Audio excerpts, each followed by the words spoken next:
So what I want to speak to you about, as far as what's behind us, the most immediate imagery of what's behind us is actually our history. Whenever you go through a day, that's behind you now. It'll never come back again. And so the most immediate and most powerful way to understand this attack of the shaitan is that he will use your past against you. He'll use what you've gone through in life, the experiences you've had, the things that you've lived through, and he will manipulate those experiences. Because in some sense, in some psychological sense also, we are the sum of our experiences. Every experience you and I go through affects us in some way. It impacts the way we think, it impacts our emotions, maybe it even affects our future decisions. Somebody who gets into a car accident, the way they drive changes.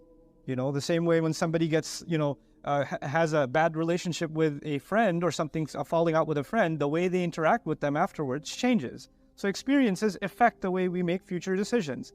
Now Shaitan, his job is to try to mess us up in some way, get us off the straight track. So I'll highlight some of the ways he uses our past against us, and we think these are thoughts that are happening inside of our own heads, while it's actually the shaitan. And that's one of his great successes, is you think that these are your own thoughts, but these are wasawis. These are just whispers of the devil, where he's trying to make you fall back into something that you may have fallen into before. One of the ways that he does that is that maybe, for example, you used to be a better person. Maybe you used to be more diligent with your prayers. Maybe you were more observing of, if Allah forbade something, you stayed away from it. And if Allah said this is allowed, and that's the only thing, you were content with that. And you didn't fall into Allah's disobedience. And you were good. You could look back and you say you were good. And some people are like that. They look back and they say, you know what? There was a time I was a much better person. I'm disappointed with myself now. I remember the time when I used to stand in prayer and I used to cry. I don't know the last time I've shed a tear. Or I used to feel so much connected to Allah. I used to just kind of do dhikr all the time. I used to make the dua for coming into the house or leaving the house or going into the restroom or coming out of it.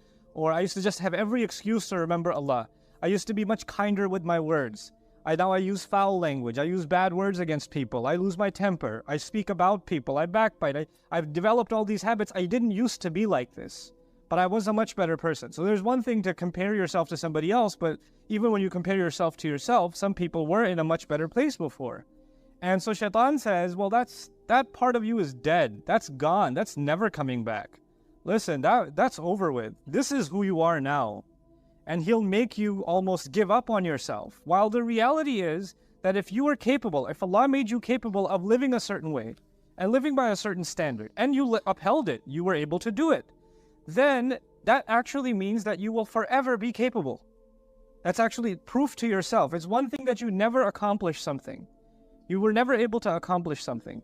And you say, well, I can't do it. Well, maybe there's some truth to that. Maybe you haven't even tried. Or maybe I can't say for sure that you're capable. But you lived by something. You had certain capability. You were doing better. Now it's known that you have that, you possess that in you, that faith in you, that strength in you. And so Shaitan wants you to convince you that you no longer have that capability because of whatever experiences you've gone through or I've gone through. Now we will never go back to who we were again. At least in our spiritual sense, we can't go back. Now understand something. Emotionally, maybe you can't go back. Emotionally, when somebody's scarred, maybe they're changed forever, and that's okay. That's life. That happens. Maybe if somebody, the loss of a child is not something easy to get over, for example. So there are kinds of trauma or kinds of experiences that maybe our entire lives will be chipping away at trying to heal, and we may never get there. But Shaitan uses that to mess you up, not emotionally, but spiritually, to mess with your connection with Allah. And to basically get you to say, well, you know what? You've gone through these experiences, so what's the point of prayer? The prayers no longer count. And so that's one kind of attack the shaitan uses against you and me, is to make you lament, make you think back with regret about better days that are never going to come back for you. The other thing shaitan wants you to do from behind is, things bad experiences that you had, and you start questioning, why did this happen to me? Right? You and I have gone through terrible experiences in life. This is a part of life. Allah created this life as a trial, and every one of us has different kinds of trials, and some of those trials are not easy. And when you think about what happened, it's very painful, and it can be paralyzing. It can be something that you're overwhelmed, almost reliving the event that occurred in the past. And one of the things Shaitan wants is to keep you there, to keep you thinking about the past, to keep you thinking about what happened, and keep questioning, why did this happen to me? Why did this happen to me? Why did this happen to me? Maybe I deserve it. Maybe I'm cursed. Maybe I'm no good. This is why Allah is angry at me. This is why He made this happen to me. And so you live in that moment that happened some time ago that Allah actually brought you out of, but Shaitan doesn't want you to come out of it. He wants you to stay in that hopelessness because he wants you to be convinced, like he is convinced, that Allah has no hope for him, or that he's hopeless case. There's no turning back for him, or that Allah hates him even. So people will develop, you and I might develop, because we're thinking about that event all the time, not just anger towards people who hurt us, but even towards Allah. Like, why did He let this happen to me? Why did He do this to me? I didn't deserve it. And so when you think about the kinds of experiences that prophets went through, alayhimu salatu wassalam, you'll appreciate something.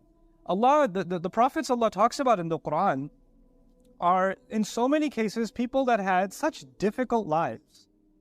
They had such, even before they became prophets, they had extremely, extremely difficult lives.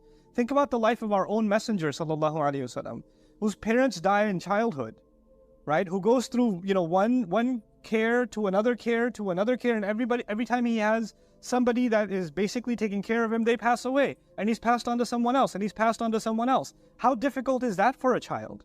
How difficult is it for a parent to lose their child? Our messenger experienced losing children, sallallahu alaihi wasallam. And the thought to come, why did I deserve that should happen to me? Or why did my child deserve to die like this? And every time you see somebody else's child healthy and running around, it reminds you of the child that you don't have anymore. That sort of thing. So these are the kinds of pains Allah put even prophets through, alayhimu salatu wasalam. The reason I'm saying that is for you and me to know that these pains that we experience in life are not a proof that Allah has cursed you, or Allah is angry at you, or you're going through bad experiences because Allah is mad at you and Allah is punishing you for something. That's not the case. Some of the best people that ever lived had very difficult lives, had very hard times. And it's not because Allah doesn't love them. So this life was made with trials, with difficulties that we have to learn to navigate. Shaitan wants us to believe everything that happens to us, somehow figure out a way to blame Allah for it. Figure out a way to blame Allah. Why? Because that's what he did. فَبِمَا أَغْوَيْتَنِي. He blamed Allah. When he refused to do sajda and he was cast out, he blamed Allah immediately. That's where he wants you to get to. And so he uses that past bad experience, that painful experience, to try to pull you away from Allah also.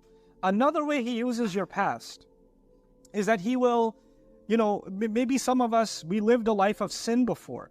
Maybe you had friends or, your relationships that were leading you down a road of sin, that you kept falling in and falling in and falling in. And you figured out a way to make tawbah to Allah, and you cut off those friendships and you cut off those relationships.